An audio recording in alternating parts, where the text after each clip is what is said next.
Since the sisters came from Malaysia to make the foundation in Malolo under the auspices and welcome of Bishop Baumgartner. The sisters lived for 40 years down in Malolo in the beautiful view that they have of the ocean down there, and they led their simple life here. 10 years ago, we made the decision to become a desert in the city by moving to Tamuning, where everything is a lot closer, and we made a lot of really good friends, many of whom used to come to our daily Mass at 11:30, which the last Mass was celebrated on June 14th. The sisters have relocated to one of our monasteries in California. The Carmelite Order has over 900 monasteries in 90 countries, and it is over 400 years old. Our order, you may recognize the name, was begun by St. Teresa of Avila. So we're her daughters. We want to continue to live the life in a viable way, so we thought to join another community in the States might be a good idea. The sisters are now located pretty much the same view that they had in Malolo. They're on Highway 1 in Carmel by the Sea in the Diocese of Monterey, which is pastored by Bishop Richard Garcia. The sisters have already spent their first few months there, and even though it was the summer, they found Northern California weather to be a little chilly, and they're all wearing sweatshirts. So that's a little bit of background as to why we're not here. Of course, the move to go to California was a very difficult one. But because of few vocations and the aging of the sisters, because we didn't have a hope for a viable future, that's the reason why we had to move.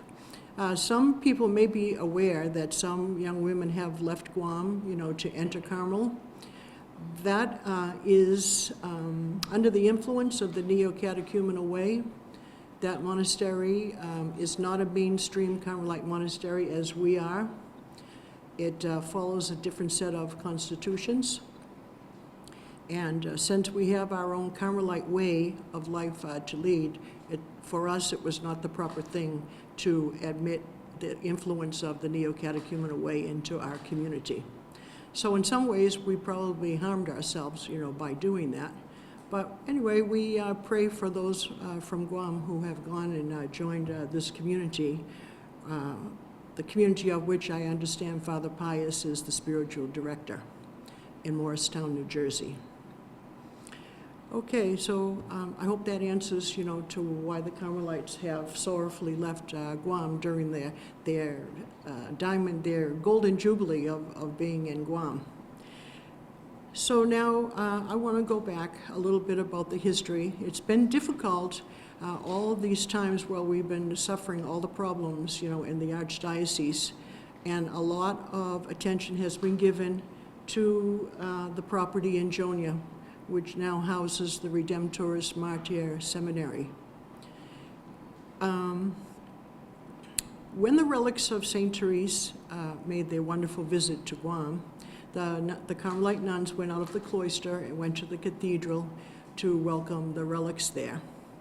I happened to meet Monsignor David, and he told me that in the absence of Archbishop Aperon, that he had a difficult decision that had to be made quickly, and that decision was about the property.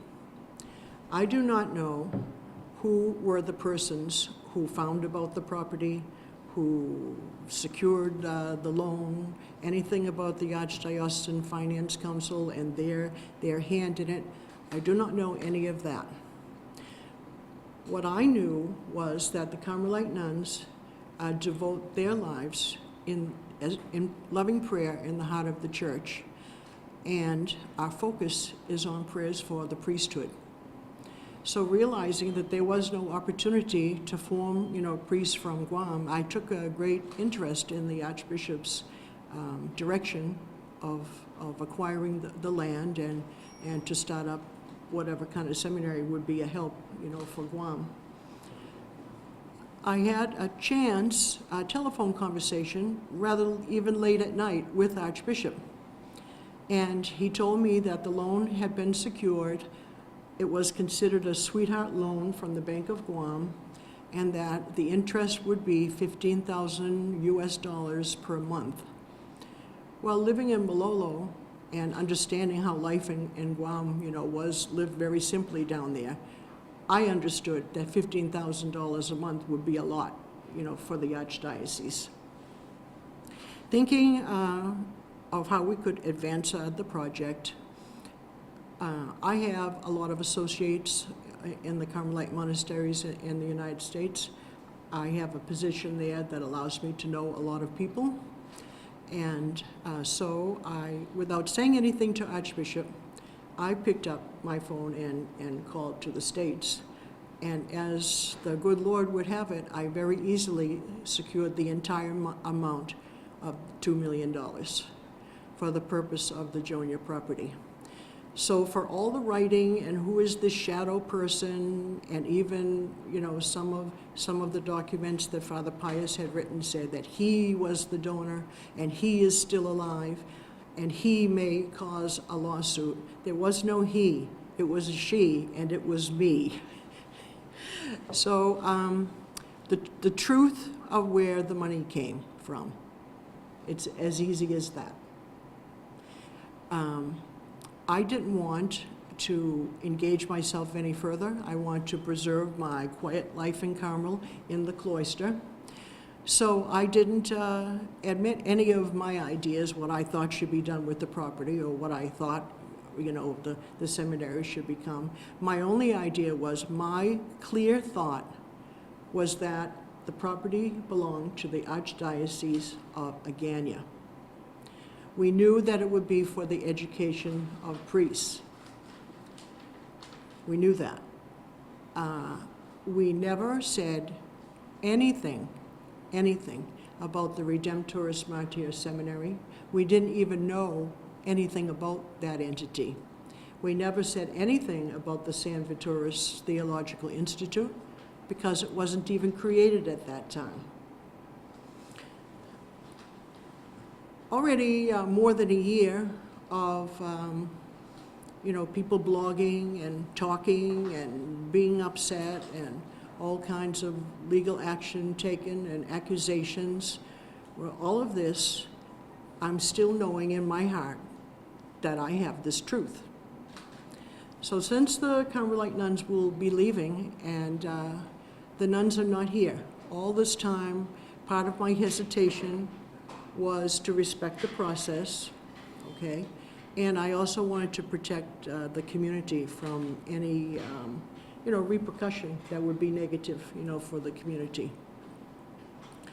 So at a certain point, I thought, let's see if we can do more about it, because obviously the land was not being used for the purpose that for which we gave it.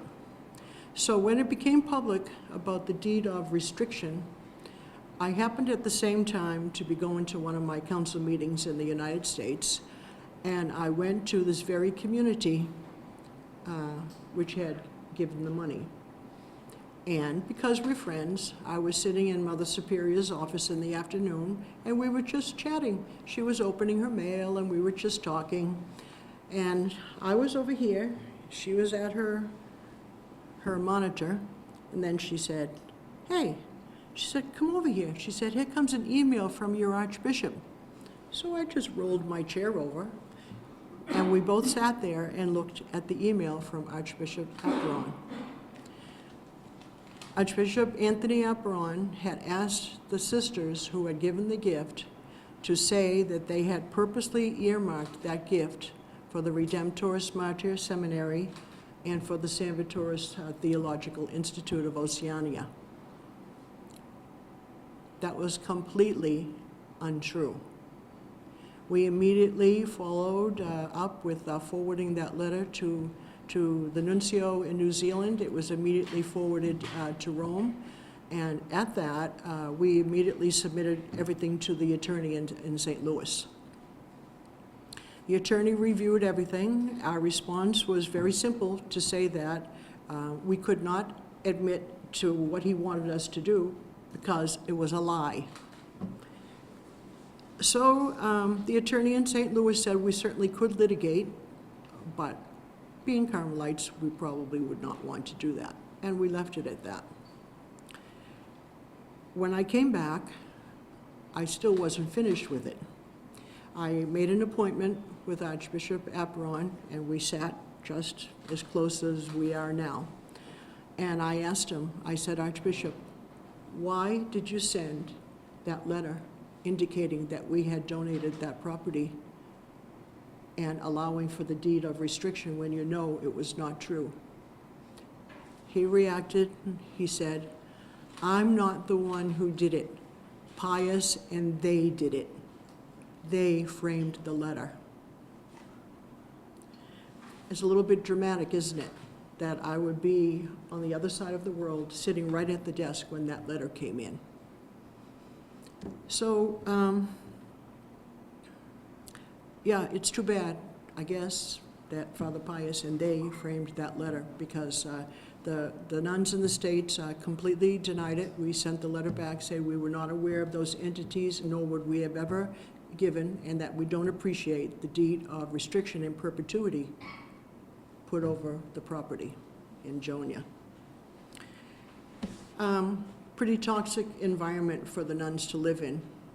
Because the gift was an anonymous gift from the very beginning, that anonymity was not respected by the Archbishop. Very soon, many people knew and misunderstood that the Carmelites in Malolo had donated the $2 million.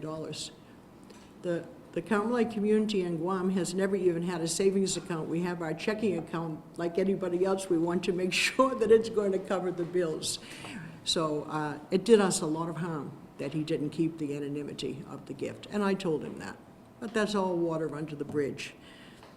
So I want to thank Archbishop Savio Hontaifai for helping us to the point where we are now, and I'm going to continue to have to really pray with each other for the future of the Archdiocese of Guam. At some point, when you fall down so flat, there's only one way to go. The direction has to be up under that.